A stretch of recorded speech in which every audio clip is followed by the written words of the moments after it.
ज्ञान देखो उनको आत्मज्ञान कहेंगे। उनका ज्ञान किसी ने दिया नहीं, उनको सेल्फ ज्ञान हुआ। कौन सा ज्ञान हुआ? वो उसके लिए तपस्या करते थे कि मुझे दुख का कारण पता होना चाहिए, दुख का कारण क्या है और दुख का दूर करने का मार्ग क्या है।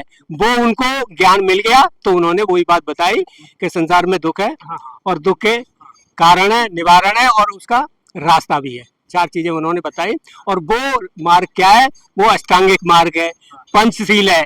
अगर हम उसको समझें, सोचें और करें अपने जीवन में तो हम दुखों से मुक्त पा सकते हैं। अगरबत्ती दिखाने से नहीं है, आप सच्ची श्रद्धा से उनकी शिक्षा पे चलिए, क्योंकि उन्होंने एक नारा दिया था, एक शिक्षा दिया था कि मैं मार्गदाता हूँ।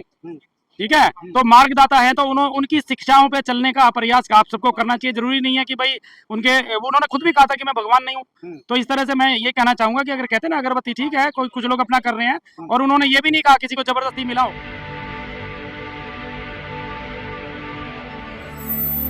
जय भीम, मैं मेवालाल और आप देख रहे हैं बहुजन समय। साथियों, आज मैं बिंदापुर में आया हूँ। यहाँ पर धम्म चक्र प्रवर्तन के दिवस रूप में मनाया जाता है। ये संत गाड़े मिशन है, उसमें आया था। तो ये यहाँ पर हमारे सर हैं, इंजीनियर नवाब सिंह है। इनसे समझूंगा कि सर धम्म चक्र प्रवर्तन क्या है, ये कब से शुरू हुआ है, इसके बारे में थोड़ा बताएं। ऐसा है, जो धम्म चक्र प्रवर्तन है वो आषाढ़ी पूर्णिमा के दिन मनाया जाता है। तो ये बाद में मनाया जा रहा है यहाँ पर, लेकिन एग्जैक्ट डेट इसकी आषाढ़ी पूर्णिमा है, जब भगवान बुद्ध ने ज्ञान प्राप्ति के बाद 2 महीने के बाद, एग्जैक्ट 2 महीने के बाद, उन्होंने बैसाख पूर्णिमा में ज्ञान प्राप्त किया बौद्ध गया में। वहां से वो सारनाथ आए और सारनाथ में आषाढ़ी पूर्णिमा के दिन उन्होंने अपने 5 भिक्खु जो बिछड़ गए थे, जिन्होंने इनकी सेवा की थी जब ये तपस्या कर रहे थे, और जब सुजाता ने खीर खिलाई तो ये जो भिक्खु 5 थे इनके साथ के वो छोड़ के आ गए। लेकिन भगवान बुद्ध ने खीर खाने के बाद तपस्या छोड़ दी, फिर उन्होंने ध्यान साधना की और ज्ञान प्राप्त किया। उसके बाद वो 2 महीने के बाद सारनाथ आए तो अपने जो 5 भिक्खु बिछड़ गए थे उनको उन्होंने आज के दिन धम्म के बारे में बताया कि मुझे पूरा ज्ञान प्राप्त हो गया है और आपको मैं अपना ज्ञान देना चाहता हूं। तो 5 भिक्खु सारनाथ में थे, तो उन्होंने इसी दिन अपना पहला धम्म उपदेश दिए, जिसमें पंचशील दिया, उन्होंने अष्टांगिक मार्ग दिया, अपने 5 साथियों को बताया, और उसी दिन से ये धम्मचक्र प्रवर्तन का नाम शुरू हुआ और धम्म जो भगवान बुद्ध का धम्म था वो शुरू हुआ। हिंदी में इसको धर्म चक्र प्रवर्तन बोलते हैं, पाली भाषा में धम्म चक्र प्रवर्तन बोलते हैं। तो इसी दिन से बुद्ध धम्म का प्रचार प्रसार शुरू हुआ और इसके उपदेश बाकी भिक्षुओं ने भी देना शुरू किया। भगवान बुद्ध का ये पहला संदेश था, पहला उपदेश था, इसलिए इसको धम्मचक्र प्रवर्तन मानते हैं। धन्यवाद। तो ये कहाँ पे दिया है, वो तो जगह बताइए। ये सारनाथ वाराणसी के पास है। वाराणसी के मेन जहाँ से है 10 किलोमीटर है। मृगदाय जगह पहले नाम से थी, अब उसको सारनाथ बोलते हैं। वहाँ अशोका का स्तूप भी है बहुत बड़ा, जो सारनाथ में है वाराणसी में। सवाल ये है, जो बुद्ध कहते हैं उनको ज्ञान प्राप्त हुआ था, ज्ञान में क्या चमत्कार हुआ, क्या हुआ, कैसे पता लगा कि उनको ज्ञान प्राप्त? ज्ञान देखो उनको आत्मज्ञान कहेंगे। उनका ज्ञान किसी ने दिया नहीं, उनको सेल्फ ज्ञान हुआ। कौन सा ज्ञान हुआ? वो उसके लिए तपस्या करते थे कि मुझे दुख का कारण पता होना चाहिए, दुख का कारण क्या है और दुख का दूर करने का मार्ग क्या है। वो उनको ज्ञान मिल गया तो उन्होंने वही बात बताई कि संसार में दुख है और दुख के कारण है, निवारण है और उसका रास्ता भी है। 4 चीजें उन्होंने बताई और वो मार्ग क्या है? वो अष्टांगिक मार्ग है, पंचशील है। अगर हम उसको समझें, सोचें और करें अपने जीवन में तो हम दुखों से मुक्त पा सकते हैं। बताइए कि जो बुद्ध का ज्ञान है इसको तो विदेशों में फैल गया, लेकिन भारत में क्यों नहीं फैल पा रहा? भारत में इसलिए नहीं फैल पा रहा है कि जब से भगवान बुद्ध हुए, उनका धम्म चक्र हुआ, तो कुछ शक्तियां उनका विरोध करती हैं और तब से ही करती आई हैं। आपको पता है भगवान बुद्ध के मूर्तियां भी यहाँ तोड़ी जाती हैं, कई जगह हादसे भी होते हैं। लेकिन कुछ कुछ लोग जिनकी मानसिकता अलग टाइप की, अमानी मानसिकता के लोग हैं, वो भगवान बुद्ध को नहीं मानते, इसीलिए उनके आगे रोड़े लगाते हैं। और लोग अभी पूरी तरह से भगवान बुद्ध के बारे में जानकारी नहीं हुई है, इसलिए भगवान बुद्ध का इतना प्रचार मानने वाले नहीं हुए। जब प्रचार प्रसार हो जाएगा, उनकी सही शिक्षा मिलेगी, तो लोग आगे आएंगे। लोग बढ़ रहे हैं, लोग बुद्ध विहार भी बना रहे हैं, आगे आ रहे हैं। लेकिन जिस तादाद से आने चाहिए, 70 साल हो गए बाबा साहब को दीक्षा लिए हुए, लेकिन उस तरह से नहीं हुआ है, लेकिन धीरे धीरे हो रहा है। अगले हो सकता है 10-15 साल में काफी फैलेगा, आपको नजर आएगा। बुद्ध को क्यों माने? बुद्ध में तो आने का मतलब कहते नहीं, यहाँ पर को न आपको धन मिलेगा, न संपत्ति मिलेगा, न स्वर्ग नरक मिलेगा, तो क्यों आए यहाँ पर? देखिए ऐसा है, भगवान बुद्ध ने क्लियर कहा था हाँ।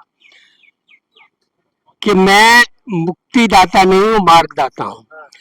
और उन्होंने ये भी बात कही थी कि आपका कोई भला नहीं कर सकता दुनिया में, कोई देवी देवता ईश्वर आपका कोई भला नहीं कर सकता।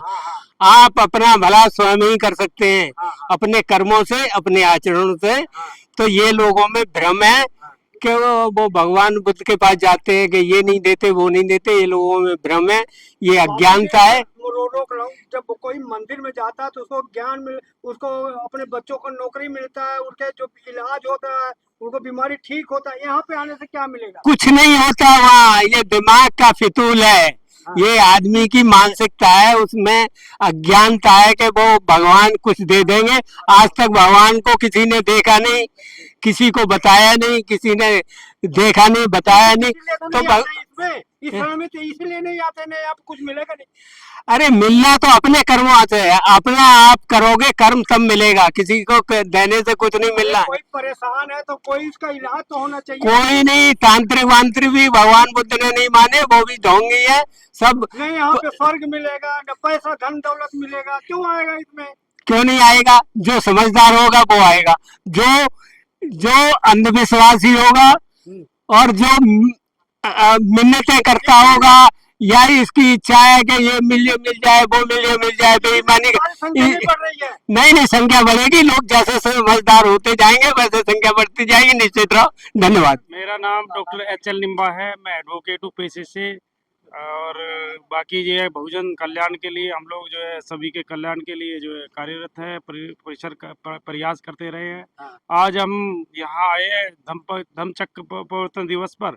बड़ा अच्छा लगा, लोगों का सहयोग अच्छा रहा और लोगों ने अपने अपने वक्तव्य रखे। देखिए, धम्म चक्र प्रवर्तन का मेन मकसद जो हमारे भगवान बुद्ध ने जो संदेश दिया था, शांति का, करुणा का, भाईचारे का, बंधुत्व का, वो विचार को प्रसार करने के लिए यहाँ लोगों का प्रयास रहा है और सबने अपने विचार सकुशल रखे। और मैं एक बात और संदेश देना चाहूँगा। देखिए, लोग जो है प्रयासरत तो है, लेकिन कई लोग कहते हैं लेकिन करते नहीं है, जो कि समाज में ये ऐसा नहीं है, होना नहीं चाहिए। जो अगर आए हैं तो सच्चे मन से, सच्चे दिल से अपने यहाँ पे जो है एक प्रण लेके जाएं कि आज से हमें सबके साथ मिलके चलना है। ये नहीं, क्योंकि भगवान बुद्ध ने एक संदेश दिया था, शांति का संदेश, जबकि लोगों में मैंने देखा कई बार शांति नहीं है। वो अपने विचार को फैलाना तो चाह रहे हैं, लेकिन एक दूसरे की जो है बुराई करते हैं। वो ऐसा नहीं होना चाहिए।